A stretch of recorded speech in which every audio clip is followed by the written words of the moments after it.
Okay, so let's just move straight into what we have for today. So, like I said, this is a creative economy practice at CcHUB, and our mission at CEP, that's the creative economy practice, to enhance job and wealth creation and opportunities for creative expression for African creators in the African creative ecosystem. So we do this through research, investment readiness, investments, and community and ecosystem development, which is where the mentoring and business advisory program falls under. Now, the essence of this group mentoring and business advisory session is to provide creatives with access to online mentoring and advisory sessions with experienced professionals in the African creative space. So we already have our mentors here, and I'm just going to introduce them to you. So we have the first mentor is Victor Oyelade, and let me see if he's on the call. So Victor, please say hello to everyone if you're here. If not, I'll just go ahead to read his bio. Okay, so let me read his bio first. So Victor Oyelade has a master's in public health degree, and he has a master's in public health degree in child and adolescent health from the University of Ibadan, with his thesis on online bullying in school adolescents. He served 2 years as communications assistant with the African Union Office of the Youth Envoy. Oyelade is a Yali West Africa Fellow trained in public policy and management at the Ghana Institute of Management and Public Administration in Ghana. He's currently a communications manager at the PAULESI Incubation Center. That's a Pan-African innovation hub financed by the African Development Bank and operationalized by the Co-Creation Hub. So ladies and gentlemen, welcome Victor Oyelade. He's on the call. So Victor, please can you say hello to everyone? Good morning, everybody. Thank you so much, Victor. So that's Victor. Our second mentor is Mohammed Eyinfunjowo. Yes, Mohammed Eyinfunjowo. So Mohammed Eyinfunjowo is a communications and content marketing specialist with over 6 years of helping corporations sell business ideas through corporate communications and transmedia storytelling. He has a bachelor's degree in literature and English from Upper Femi Awolowo University, Ile-Ife, and a master's degree in English literature from the University of Lagos, Akuka. He's currently a senior communications manager at CcHUB, where he's responsible for leading a team of strategists and creatives that are dedicated to helping several practices achieve optimal communications goals.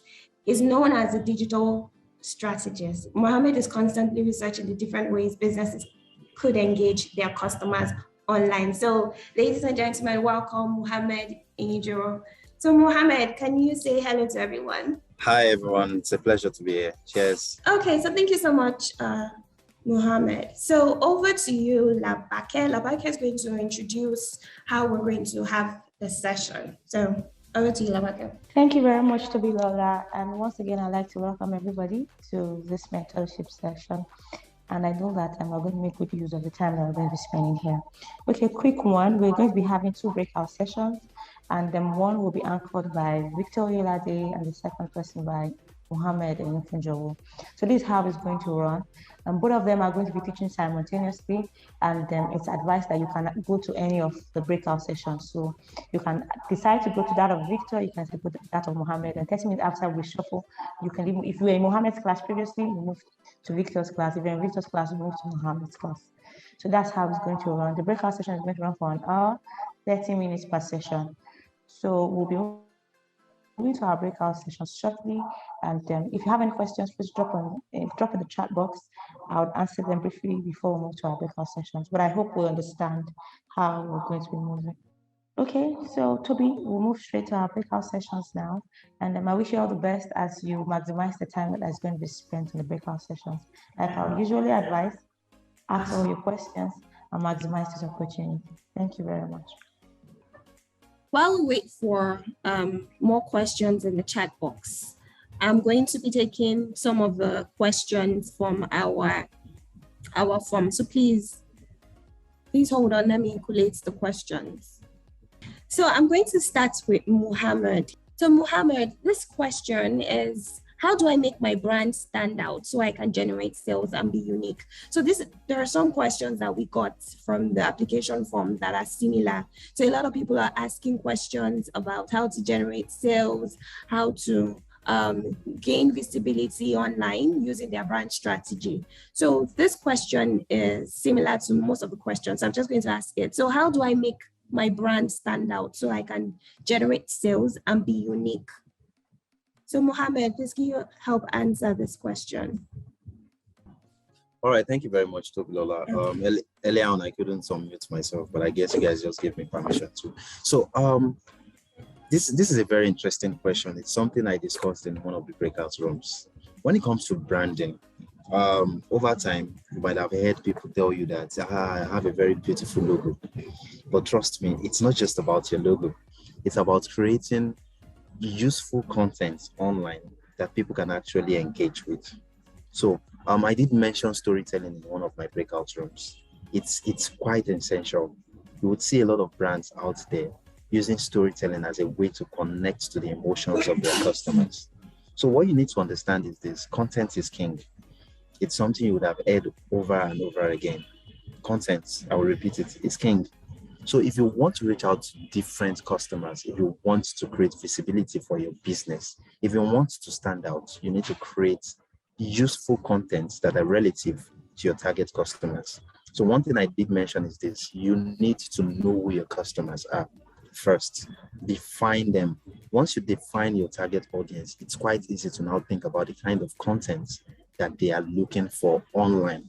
Take, for instance, your business is into, let's say, fashion design, and your customers are young people between the ages of 18 and 45. Now you need to look at this. These people are quite interested in fashion, but what kind of fashion are they interested in? Especially, are they looking at makeup? Are they looking at tying their head scarf? Are they looking at the kind of dresses that would suit different occasions? Now, the kind of content you should be pushing out that will be relative to their needs is how do they get what they are looking for online. And trust me, you need to dole out this content for free. How you do it for free, or why you should do it for free, is so that they can engage your business online. So use useful content to engage them. And then once they begin to engage your content, you can now do a little bit of a paid ad. You can run ads around what your product and services offer. And then they trust your business enough because you've been giving them free resources and information so far so good. So they believe, oh, this is a business that cares about what I'm looking for, so let me buy from this business. So appeal to their emotion, then sell your product or services. Thank you so much, Mohammed. Thank you. That's a fantastic answer. Okay, so we'll move on to the next question. Victor, Tohib Ojolakwe is asking, what are the most cost-effective ways of implementing a digital strategy effectively? Okay, so Victor, please can you answer this question? All right, thank you for that. Yeah, so cost-effective strategies, I feel most of the cost goes into running ads and promotions. And so it's not about running ads, spending a lot of money on ads. It's seeing what platforms are most suited for the work you do.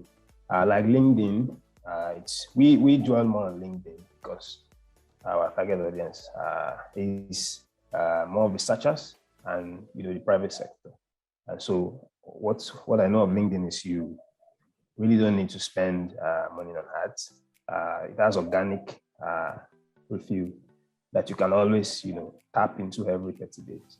So I think once you can find a way to mitigate spending, while of course there should be a balance, because at some point in time, like for instance, if you are running, let's say caption contest, you're running in the social media contest, at some point, you probably will spend some amount of money on ads, but it makes no sense to, be promoting every post you have on social media.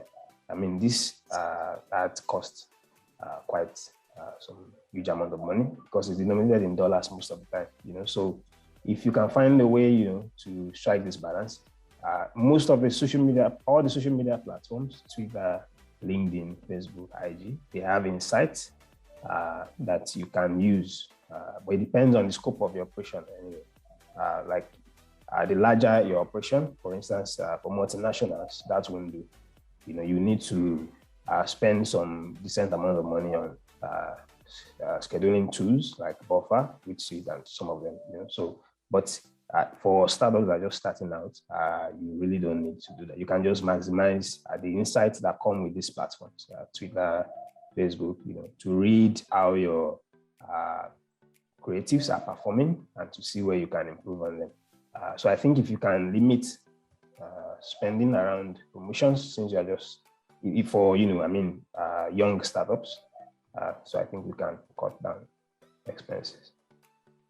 Thank you very much, Victor. So in summary, Victor is saying leverage on the strength of social media platforms, their insights to see how you can implement your brand strategy, and then also use apps and tools, digital tools like scheduling apps to help you. So thank you so much, Victor. So we're just going to move over to the next question.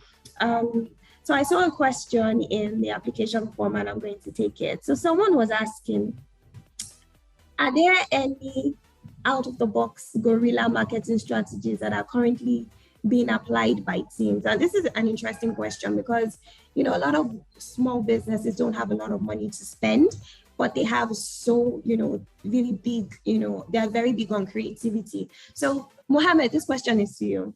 Is there any out-of-the-box guerrilla marketing strategy that you've seen any brands, big or small, use that that small brands can incorporate in their brand strategy? Yes, I'm going to say yes 3 times. Yes, yes, yes. So the channels are still the same thing. They still use probably email marketing. They still use social media. Probably they still try to leverage influencer marketing. But something that I see that is different now is the kind of copies that is being used. These copies are in the streets lingo mad. So I've realized that a lot of businesses are now thinking out of the box, that people want to see something and connect with it emotionally. So you now see what we call clickbaits, probably on YouTube, in emails, even as words that you can see on billboards. Take a lot of real estate companies, for instance. You would see, buy a plot of land for ₦1 million, and then underneath it, you see the 1 million is the discount, is the first deposit. That is not the money you will use to buy that land. But of course, on first look, you think the plot of land costs ₦1 million, whereas that's just 10% of how much the plot of land costs. So you are interested. They've piqued your interest that way. So copywriting is one of the out-of-the-box ways businesses are now advertising. And even though the copywriting is used on existing channels, they've been doing that a lot. Then clickbaits. A lot of businesses are now using YouTube a lot. They do not just sell business. They don't say, come and buy my product, come and pay for my services. They shoot out relatable content on YouTube. Say, for instance, I'm looking for how to fix my car on Google. And then Google gives me a suggestion such as how to fix your car on YouTube. And then I go to YouTube and then I see a content on YouTube, a video telling me how to fix my car. And then eventually the video on YouTube ends with, okay, this is something you can do on yourself, but it's better for an expert to do it for you. So contact us as the experts that treats your car because we care about your car. Obviously, I'm sold. I want to actually reach out to them because they've given me relatable content, a useful content on a platform that literally is just a media platform at first, but now they're using it for advertising. Apart from that, there's also what we call optimization on different channels. Take, for instance, social media optimization. If you go to the description of different businesses nowadays, you see a very, very, very engaging content on their description. And then you see a CTA, which we call a call to action, telling you that to get started with anything you're interested in with our description, click on this link. Now, this link doesn't take you to their website, surprisingly. It takes you to a landing page that outlines all their services, the advantages, the product descriptions, like a catalog. that gives you more information about the product and services they offer. People are now thinking out of the box. They want you to learn more about their business before you buy into their business. They give you something for free and then take back your customer loyalty as payment form. So there are a lot of things they are doing out of the box. Okay, thank you so much for that answer, Mohammed. Okay, so I'm going back to the chat box and I see that someone has asked the question. So Mayowa Adebuyi is saying, sometimes maybe last year or last week, I don't know, I launched an hyper local blogging social networking site. My question is, how can I drive use of the platform through digital strategy on other platforms? And then his second question is, how can I develop content around usability of the platform? So this question, I'll put it to Victor. So I've unmuted you, Victor. All right. Okay, I think the first question is leveraging. Sorry, please can you go over there? Okay, so Mayowa has launched a blogging social networking site and he wants to know how can I drive use of the platform? So he wants people to use the platform through digital strategy. So he wants to know how he can drive use of the platform using digital strategy on another platform. So maybe Instagram, Twitter, YouTube. So how can he grow his own platform using other people's platforms? And then how can he develop content so that people can use his platform? So I think first you need to create an awareness. So like we've been mentioning since morning, since all day, a couple of minutes ago, like what strata of the population? All right, sorry about that. Yeah, so like I said, the first thing is you want to create an awareness. What has been your awareness strategy before you launched the blogging site? What strata of the population was this site developed for? What solutions are you committed to creating with this blogging site? Are there informations on healthcare? Are there informations on making money, on social media use? So that would have informed your awareness plan before launching that blog site. And already you have a waiting audience. Then secondly, I think my sincere advice to you would be to tap into influencer marketing. You need endorsement. So you have this blogging site. It's new in the market. Not so many people know of it, but are there influencers? You don't have to think of maybe the big names, looking at the budget, but I'm sure you will know there is this concept called 6 degrees of association in psychology.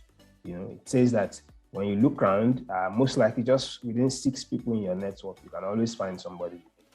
So when you look around, there are people who have much more social media following. If you don't know them directly, you probably will know somebody who knows them.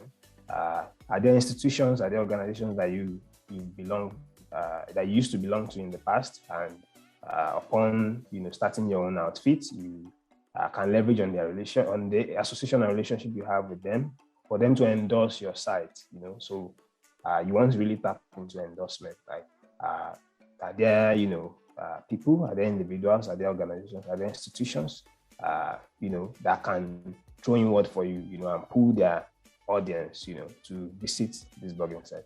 Then I think on developing content is journaling for me. I mean, as a content creator, in I think more than 5 years, I can't overemphasize the importance of journaling. I am usually with a notepad and a writing, and a pen at every point in time, because you could see something just on the street, or maybe just having a conversation with somebody, and then that informs your idea for content. So, and again, it depends on what kind of content you are looking at creating. Is it written content? Are you a video? Is it video? Are you doing videos? Is it podcast? So I think that would also help. Then also, depending on what you're also trying to do, it's good that you also have, like, how do I put it now? Like, you are aware of, similar sites that have done well in other locations, and what strategies they employed. I think that would also help. Yeah. Thank you so much, Victor, for your answers. Okay, so I'm going to take one question so what I'm doing is I'm taking one from the chat box, and then I'm taking one from the application form. So yeah, Mayo is saying, thank you, Victor. So someone asked this question, and I think it's a fantastic question. So the person is saying, how do you manage digital crisis online? And this is a fantastic question because we've been seeing different kinds of crises on Twitter these days with tech companies, So Mohammed, please can you answer this question? All right. In most cases, I usually say analyze the situation first. So know the genesis of the situation. So what a lot of communications departments in a company, or let's say entrepreneurs or businesses do at first is, these people have created a menace for us online. Let's quickly respond. So I usually say it's better. A late response is far better. Or let me rephrase that. A late response that has all the I's and T's dotted is far better than a quick response that doesn't allude to the genesis of the problem itself. I'm going to give you an example. So about 2 years ago, there was a communications crisis, let's say an online crisis for a business I used to work with. So we misrepresented one of our stakeholders in an external communication. So what that means is that we wrote a story about one of our customers that wasn't entirely true. So these customers came online and started disputing all these things. So it boils down to the point that we needed to put it out there that yes, we did misrepresent it, but that was because we didn't get all the details before we pushed out this story. Unfortunately, we can't say that because it will mean that we have an inefficient team. So one of the first few steps we took was to actually reach out to the customer himself, apologize personally. And then, of course, the next step we did was to ask him, how do you think we can make this better? How do you think we can fix this problem? And then, of course, because we were able to reach out to him emotionally, he ensured and gave us advices on his own. Okay, I think you guys have misrepresented me. But of course, in order not to avoid any legal proceedings and everything, I want a public apology. After a public apology, I also want you to reach out to the entire people that have seen this video and let them know that you've misrepresented me. So as a communications department, we thought this would ruin the company. There's no way we would apologize publicly and also say we misrepresented at the same time. So we thought about something. How about we advertise by apologizing? So what we did was to create another story, the real story this time around. We gave in an option, you know what, let's create another testimonial video. This time around, we won't be the one telling your story, you'll be the one telling your story yourself.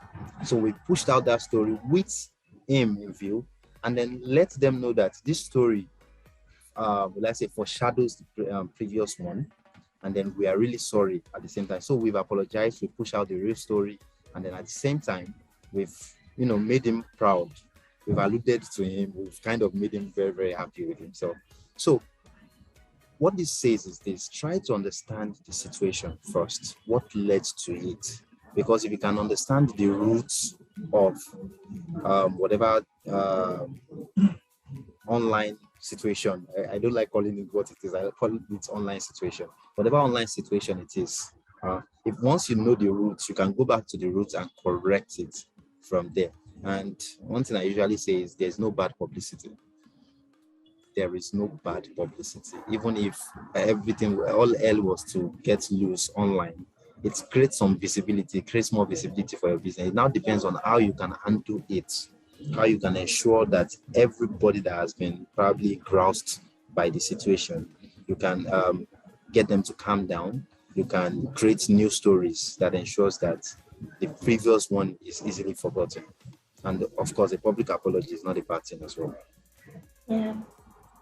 Yeah, that's fantastic. Thank you so much, Mohammed, for that answer. Okay, so I'm just going to move to the very last question because we have just 6 minutes left for questions and answers. So the last question will be directed to Victor. So Candice is the one asking the question, and Candice is saying, I am my brand stroke business. As a media personality, I'm often engaged as a brand ambassador or influencer. My current struggle is how to market myself without marketing myself. How do I reignite engagement with my audience without forcing myself on them? My day-to-day is not exciting. So when someone says to me, show your day-to-day, I fail to imagine how I can package it in an exciting manner. So this is really an interesting question by Candice. So Victor, how would you advise Candice to go about building her brand strategy, knowing that she is her own brand as a media personality? Interesting question indeed. So what I would say is you need to be sure and aware of where your strength lies. There are different people who are brand influencers whose strengths lie in maybe making a video. They do better on video skits. There are some who do with podcasting. I'm trying to imagine Toby making some podcast. That would come out very nice, So there are some who are very, very good at. Of course, it's not like maybe you'll be poor on all other avenues, but there is definitely an avenue where you are stronger than the other avenues. So if it's writing, I think what I would advise is do more of writing. Maybe once in a while, it could be once in a month, you give some balance by doing video. For instance, if you always have a very typically stressful day, so it means you probably would not consider doing videos every now and then. But your audience and your fans, have to hear from you and see from you periodically. So you can consider making maybe podcasts or making, writing articles, here and there. We discussed in our class, in our session, social media calendar, because unless you have like a schedule that you work with, you will most likely burn out. As a media personality, you have other demands to attend to. But when you have a schedule that is realizable and realistic, that you can work with, then it gives you what content you can put out maybe for the next 3 months or 6 months. Then also plan content around international days. And back to what I said, know where your strength lies and do more of that and less of the other. But a note of caution, please don't annihilate, other avenues because you also want to maximize them as well. So I think that should help. Thank you so much, Victor. Thank you so much for answering that question. So Candice, I hope that explains and helps you with your question. Okay, so I think we can take one more, just one more, and I'm taking it from the application form. Okay, so let me see, because there are so many amazing questions here. Okay, so this person is saying, what are the metrics that you can use to ensure that your brand strategy is achieved? So this person is talking about metrics to measure. What are the most important metrics to measure the success of whatever strategy employed? So Mohammed, this question is to you. And before Mohammed answers, so we have a feedback form.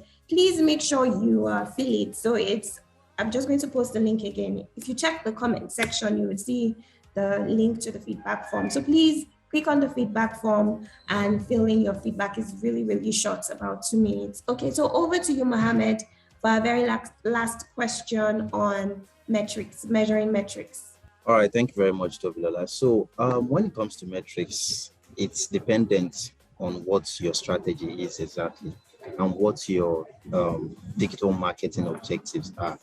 So for instance, if one of your digital marketing objective is actually converting people to customers, so one of the few things you need to start tracking to be sure that you are very successful with this objective, you need to track conversion.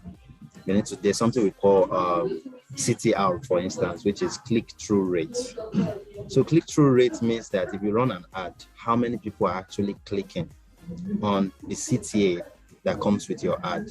For instance, if you are running an ad for a mobile device, and then your CTA is buy now. So if you are using a Google search, a Google Analytics, for instance, to track this ad, or for instance, you are using Facebook Insights to track this ad, it's automatically gives you data with respect to who is actually clicking on your CTA.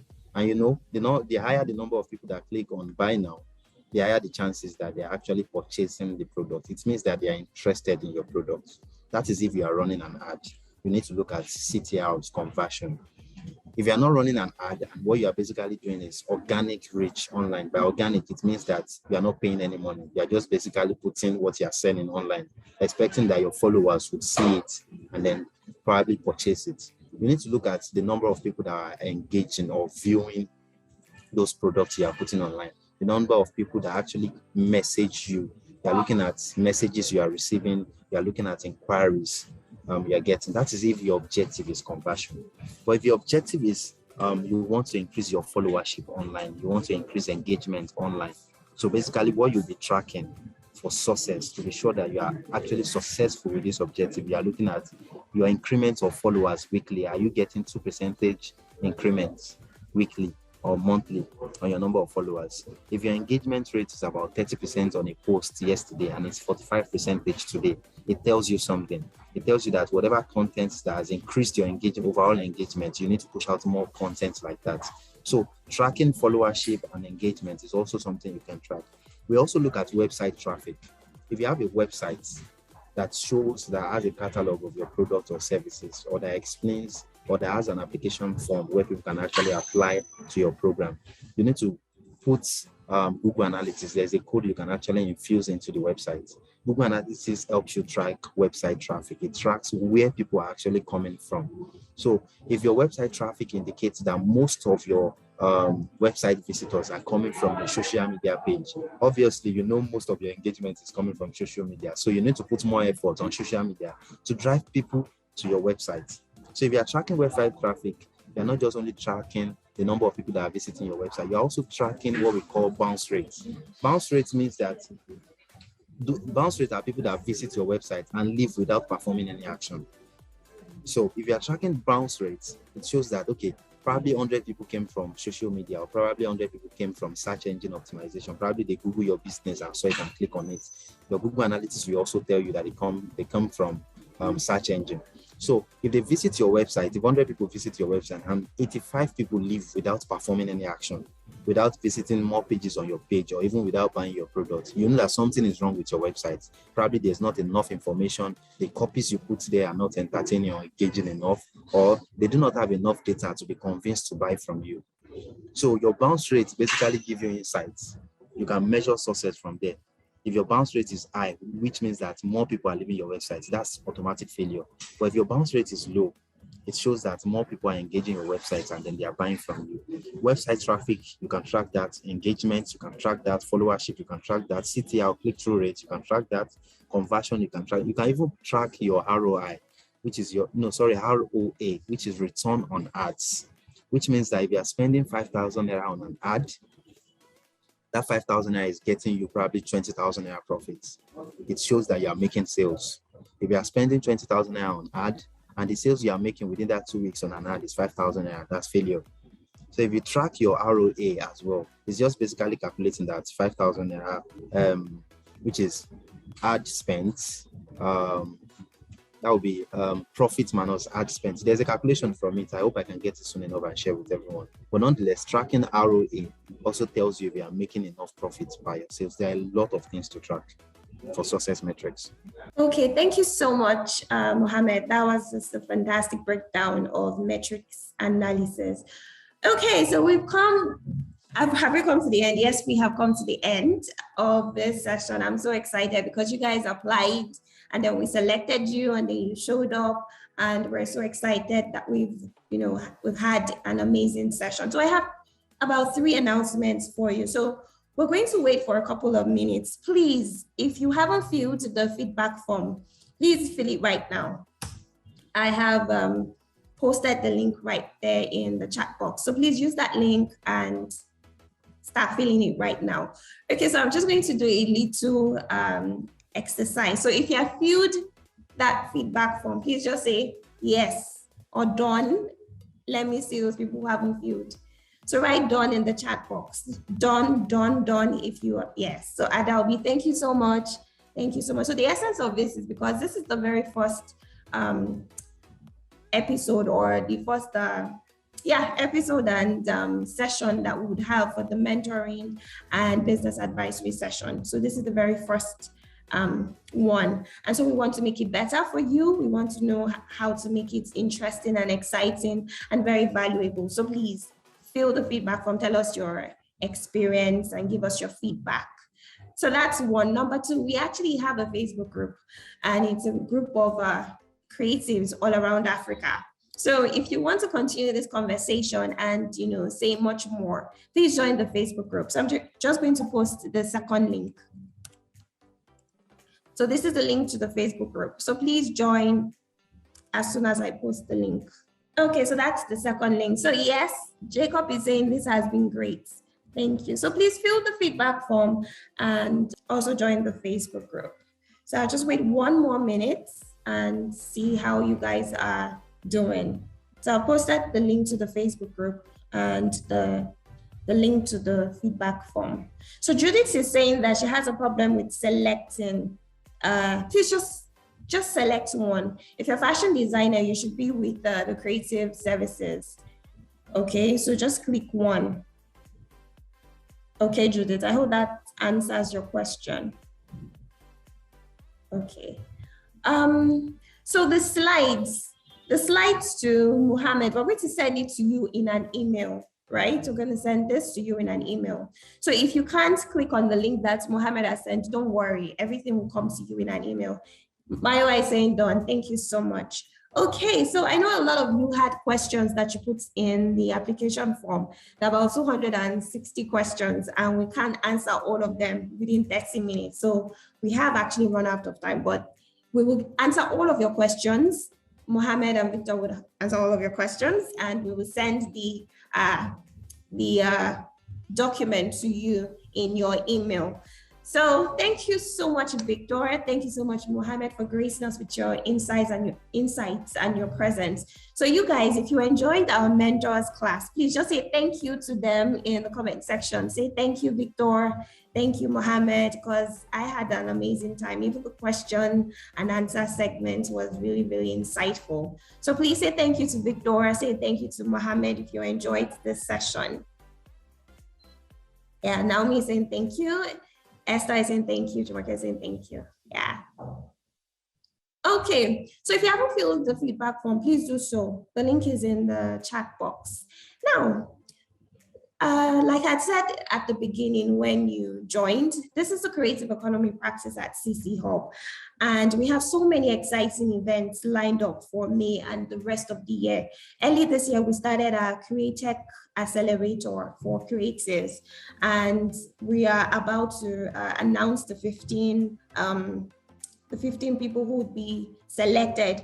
You know, we also had our creative business series in February. We have had just, I think, 2 or 3 events. We also have something coming up tomorrow, which is the Creators Circle. And so if you check our social media, you'll see there. We have so many upcoming events. So if you want to know more, you need to join our Facebook group. You also need to be locked in on our email. Make sure you just turn on all notifications on your social media, and make sure you just, follow us there and, stay locked there. So thank you so much to our mentor, Victor, and to our second mentor, Mohammed. Thank you so much for gracing this event and making it a success. Thank you, Tolu, my colleagues here, and to everyone here. Thank you for making this event a success.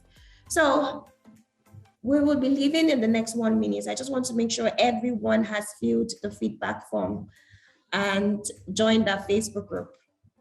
So if we have any other information, we're going to send it to you through email. Okay, so bye-bye, everyone. I will see if I can unmute everyone so that you can say your bye-byes. Okay, let me see if I can unmute. Yes, I've unmuted Adalbi. Anyways, bye-bye, everyone. Bye. Bye-bye. See you and have a Bye. fantastic Everyone. day. Bye-bye. Bye, Toby. That was awesome. Thank you. Bye-bye. Tomorrow. That's tomorrow. Bye-bye.